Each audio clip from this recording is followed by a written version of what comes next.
तमाम तर तारीफ उसी को ज़ेबा है जिस सृष्टि का, इस यूनिवर्स का निर्माता है, क्रिएटर है। हम अपने हर तकरीब का आगाज उसी के नाम से करते हैं। आइए मैं चाहता हूँ कि हम आज की इस तकरीब का आगाज तिलावत कुरान पाक से करें।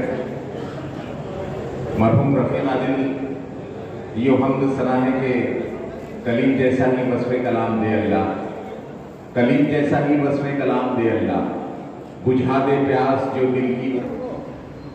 ईमान वाले महमूदुर रहमान कमेटी और शिक्षक कमेटी की रिपोर्ट के मुताबिक मईशत में अगर सबसे गिराव अगर किसी का है तो ईमान वालों का है। जवाल ताहिराना नजर अगर जगह आलम इस्लाम में डालते हैं तो हर तरीके से वो सवाल पसीर हो रहे हैं। वकार जो बहाल और बेहाल हो रहा है, जो उरूज था वो सवाल पसीर हो रहा है।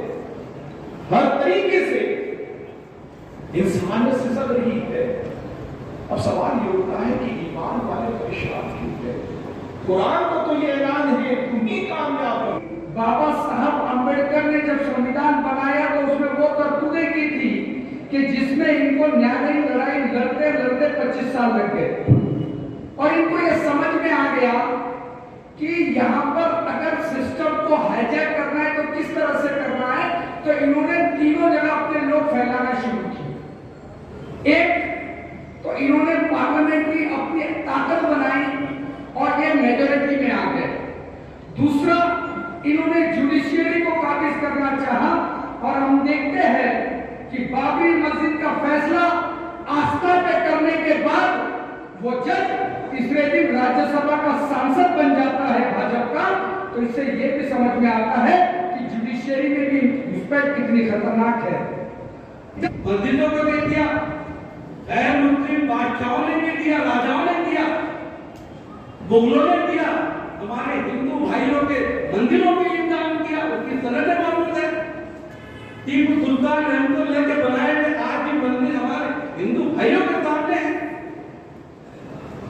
शिवाजी महाराज ने रायगढ़ पर जब वहां पहुंचे तो पूजा पाठ के लिए वहां पर हिंदू सिपाहियों ने उनको बुलाया। महाराज ने पूजा पाठ करने के बाद कहा कि अपनी तो पूजा पाठ हो गई, मेरे मुस्लिम भाइयों के लिए पुण्य क्या है।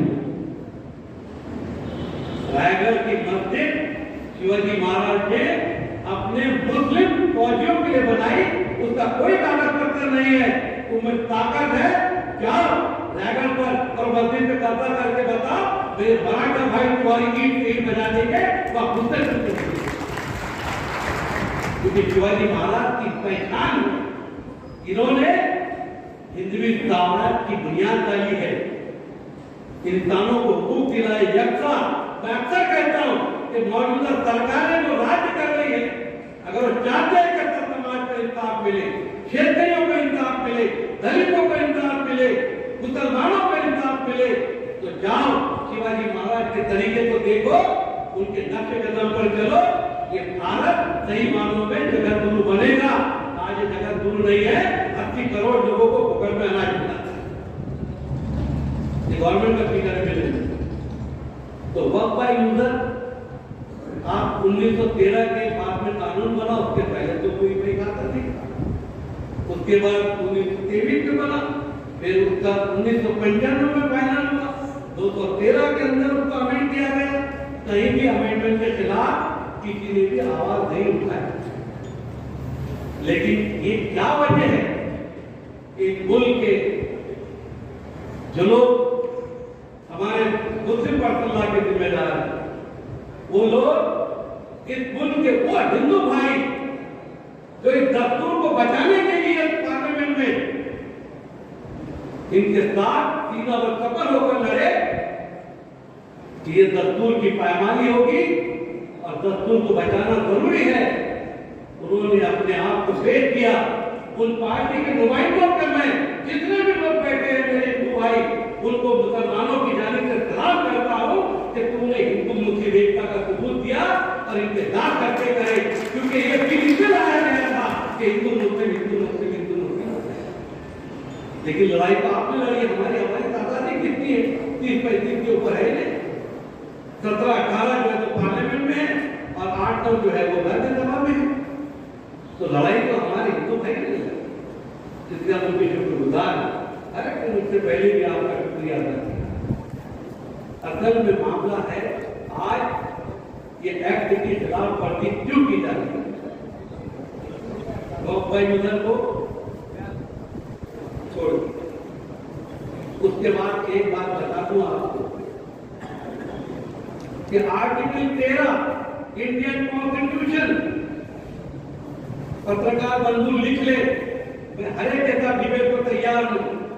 आर्टिकल 13 के अंदर बाबा साहब, आप गूगल मैप पर देखिए तो जो जीपीएस सिस्टम आप देखते हैं तो आपको मालूम होगा कि भारत में कई इलाके ऐसे हैं जिसमें यहां बुजुर्ग बैठे जो रास्तों से वो गुजरते थे, लेकिन आज वो रास्तों का इल्म भी मौजूद नहीं है और उसका पता भी मालूम नहीं है।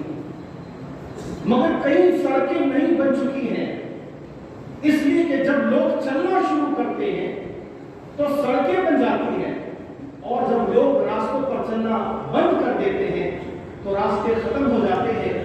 मैं इस मिसाल से आपसे बात कहना चाहता हूं कि शरीयत इस्लाम का जो मुतय्यन रास्ता है, अगर ये उम्मत इस पर चलना छोड़ देगी तो दुश्मन हमारे रास्तों पर कांटे डालने की कोशिश करेगा। मैं आपसे कहना यह चाहता हूं कि हमें अपने रास्तों का बहुत गैर मामूली इल्म होना चाहिए। मेरे अजीज भाइयों, वक्त तरमीम कानून 2025 जिसको बहुत पुरफरेब अंदाज में यहाँ के पुरफरेब नारों के साथ दुनिया ने हमारे सामने पुटअप किया है। लोग खुशियां मना रहे थे कि हम एक अक़लियत कौम कानून देंगे इंसाफ के साथ, हम उनकी तरक्की करेंगे।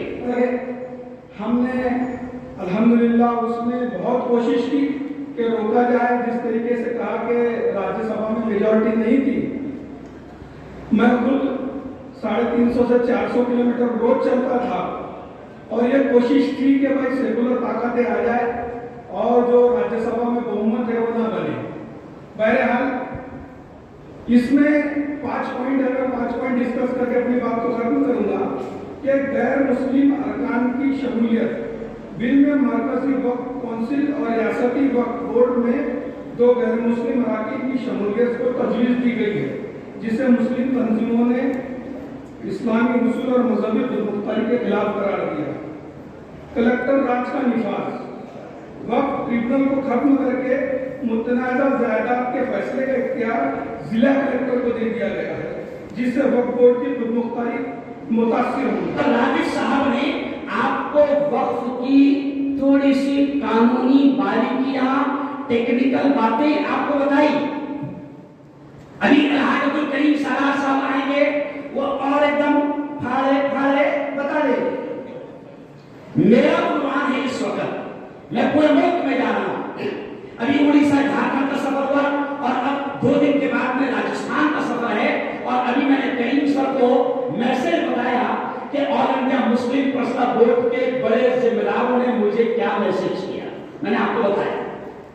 मेरे बड़े मुझसे क्या कह रहे हैं, सावदा वालों, फैसपुर वालों, नावी वालों, भालोद वालों, बागोड़ा वालों, यहाँ एक बात को जरूर समझ लें कि मेरे बड़े मुझसे ये कह रहे हैं कि बेटा हारून, हिंदुस्तान के कोने कोने में तुम जा रहे हो। जी हाँ, हिंदुस्तान के कोने कोने में तुम जा रहे हो। अब मेरे बड़े मुझसे कह रहे हैं कि बेटा हारून, सबसे पहले ईमान वालों के दिलों से, मुसलमानों के दिलों से मायूसी को खत्म करो और उनके दिलों से डर और खौफ को। ये जो षड्यंत्र ये भाजपा सरकार ने रखा हुआ है, इसको अगर खारिज करना है तो हमें रास्ते के ऊपर उतरना ही पड़ेगा। एक उदाहरण देता हूं, कुछ सालों पहले गल्फ कंट्री का एक देश है छोटा सा, उस देश में पेट्रोल की कीमतें बढ़ गई थी, बिल पास हो गया था। फिर वहां की आवाम सोचने लगी कि अभी ये बिल तो पास हो गया, इसको कैंसिल कैसे किया जाए, इसको रद्द कैसे किया जाए। तो सभी के मसले हुए, सभी की बातचीत हुई, उसके ऊपर विचार विमर्श हुआ और उस आवाम कि हम रास्ते पे उतर जाए। सभी लोगों ने एक ही दिन सभी रास्ते चक्का जाम करके अपनी अपनी गाड़ियां रास्ते के ऊपर लाके छोड़ दी और घर में जाके बैठ गए। दूसरे ही दिन ये बिल उन्होंने रद्द कर दिया। अगर इस तरह से हमारे भारत में, मैंने जो शेर पढ़ा है उसके लिए मैं माफी मांगता हूँ, होता है, इसलिए हम सिंपल तलाक का कायदा ला रहे हैं और जो इसने खुद की औरत को करके पाया वो अन्य बात कहते हैं दोस्तों को हंसी आती है। और ये जो 3 कृषि कानून चला है उसके लिए सबसे ज्यादा जो खिलाफ अगर हुए किसान को माफी चाहिए दोस्तों। अब भाई भक्ति पाली अब वक्त का जो काम है दोस्तों वो आजकल में नहीं है। जैसे कि करीब साल हजार मैंने बताया कि 5-6 साल पहले से प्लानिंग की थी दोस्तों बुजुर्ग को। अभी इससे नुकसान क्या होने वाले आपको वो हमें देखना है। जैसे कि एक पॉइंट ये है कि जैसे कि जो डिस्प्यूटेड प्रॉपर्टीज है यानी जिस जगह पर झगड़ा चल रहा है गवर्नमेंट का या मुसलमानों का, सबसे पहले तो ये समझना है कि हमारा इमाम अकीदा ये कि जमीन और आसमान किसके है? अल्लाह रब्बुल इज्जत के। तमाम मखलूक का खालिक और मालिक वाहिद अल्लाह रब्बुल इज्जत है। उस वक्त के जो राजा महाराजा नवाब फैसला मिले थे उन्होंने अपनी प्रॉपर्टी में से कुछ जमीनें आपको वक्त की थी, कुछ इबादत गाह बनी थी, कुछ उसकी आमदनी के लिए बनी थी। तो वक्त पर जो जैसे सर ने बताया कि वहां पर प्रैक्टिस ऑफ जो होता है हमारा ये जो नमाज अगर जो पढ़ी जाती है प्रैक्टिस ऑफ रिलीजन अगर हो गई तो वो मुसलमानों की मिलकत कहलाती थी। उसके अगर कागज पत्तर नहीं हुए वो भी वक्त पर किसी ने कैंसिल कर दिया है। उसी तरह उनमें डिस्प्यूट जो मैटर होते थे ये काफी चलते थे वक्त म्युनिसिपल कोड यानी जो वक्त के अंदर एक कोड लगती थी क्योंकि वो जो सीओ होता है वो पैरेलल आईएएस ऑफिसर के रैंक होता है, उसको फैसला सबको मानना जरूरी था और उसका चयन भी कर सकते थे हाई कोर्ट और सुप्रीम कोर्ट। लेकिन इन कंपनियों ने फेक नैरेटिव फैलाया, झूठी बातें कही कि आप वक्त वालों ने जहाँ पे हाथ रख दिया वो जमीन उनकी हो गई दोस्तों, ये गलत है, ऐसा नहीं था। और जो वक्त के ऊपर जो फैसला था वो वहां पर फैसले इंसाफ होता था